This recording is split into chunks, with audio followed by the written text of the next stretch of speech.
இருக்கும். சாதாரணமா கேட்கணும், ஏன் 2 பேரும் மனப்பாடம் பண்ணி ஒப்பிச்சுக்கிட்டு இருக்கிறீங்க? எப்படி சாதாரணமா பேசவே வராது அவனுக்கு. எடுத்து போய் சமைச்சு சாப்பிடலாம்.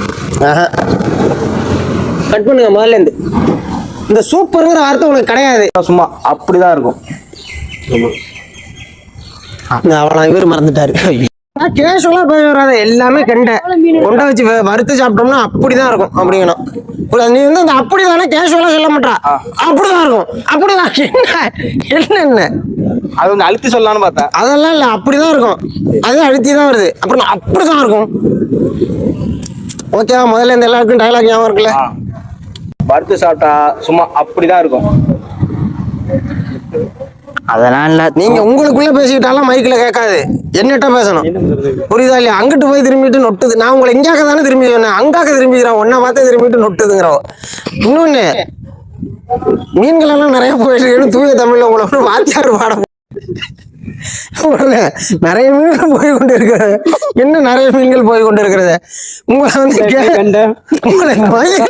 உங்களை கேஷுவலா மீன் நிறைய தான் போகுதுன்னு சாதாரணமா பேச மாட்டீங்களா? மீன் நிறைய தான் போய் கொண்டு இருக்கிறது. என்ன உங்களை தூய தமிழ்ல கிளாஸ் எடுக்க சொன்னேன்னா உங்களை எல்லாம் வச்சுக்கிட்டு நான் மறடிக்கிற மாதிரி இருக்கு. சரி, ஓகே. முதல்ல இருந்து கேமராவை பாத்துறாதீங்க, இந்த ரோட்டை தான் பார்க்கணும். ரோட்டை மறைஞ்சிடியோடைய எங்கடா இன்னும் வரல, எப்படா வரும்? இது மாதிரி சொல்லி கொடுக்கணும் எங்களுக்கு. நல்லா கேட்டுருங்க. இந்த எக்ஸ்ட்ரா டயலாக் வரக்கூடாது. இப்ப சொன்னதுலயே நிறைய எக்ஸ்ட்ரா வருது. உங்களுக்கு டயலாக் இதுதான்.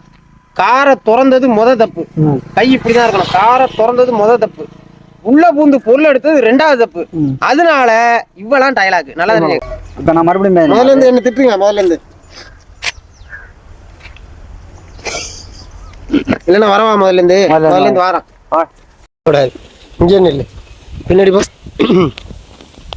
அங்கனே நில்லு. நீட்டு முன்னாடி நீட்டு. போஸ்ட்மேன் உங்கள்கிட்ட கொடுக்க சொன்னாரு. நீட்டு சிரிக்காத, நார்மலா மூஞ்சி வச்சுக்க.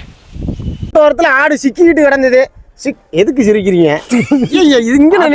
அண்ணா இங்க 7-8 ஷாட்லாம் எடுக்க முடியாது. நான் சொன்னபடி முடிச்சிட்டு இல்ல? நான் கொடுத்துட்டேன். சரி தம்பி ஜோட முதல்ல இருந்து பாக்கி எத்தனை கிலோ இருக்குன்னு நீங்க கேட்கணும். எல்லாத்தையும் கேட்டுட்டு மைக்கு அவர்கிட்ட இருக்கட்டும். நீங்க சத்தமா பேசணும்னு. உங்க அக்காவோட முத்துமேட்டு ரோட்ல தங்கச்சி வீடு, தம்பி வீடு. வெளிச்சம் போகுதுண்ணே. சரி சக்குன்னு முடிப்போம். நீ சோத்த திங்கிறியா வேற எதுவும் திங்கிறியான்னு கேட்டேன். இல்ல இவ்வளவு வந்து நான் உன் ஆட்டுக்கிட்டே விசாரிச்சுட்டேன். சிக்கிக்கிட்டு தான் கிடந்தேன். இந்த பையன் தான் வந்து எடுத்து விட்டாப்புல உங்ககிட்ட ஆட சொல்லிவிட்டு இந்த சீனாமா நீ ஆட்டு சீனா அப்புறம் இன்னொரு எப்படி எடுக்க முடியும்? கட் பண்ணி எடுத்த மாறி விடாது. இல்ல உன் ஆட்டு அப்படின்னு அது எல்லாத்தையும் தெளிவா சொல்லிவிட்டு நான் கேட்டேன் அதுகிட்ட, நீ சோத்த தான் திங்கிறியா வேற எதுவும் திங்கிறியான்னு கேட்டேன். நீ அதை நேத்தே சொல்ல வேண்டியது. எவ்வளவு பேசி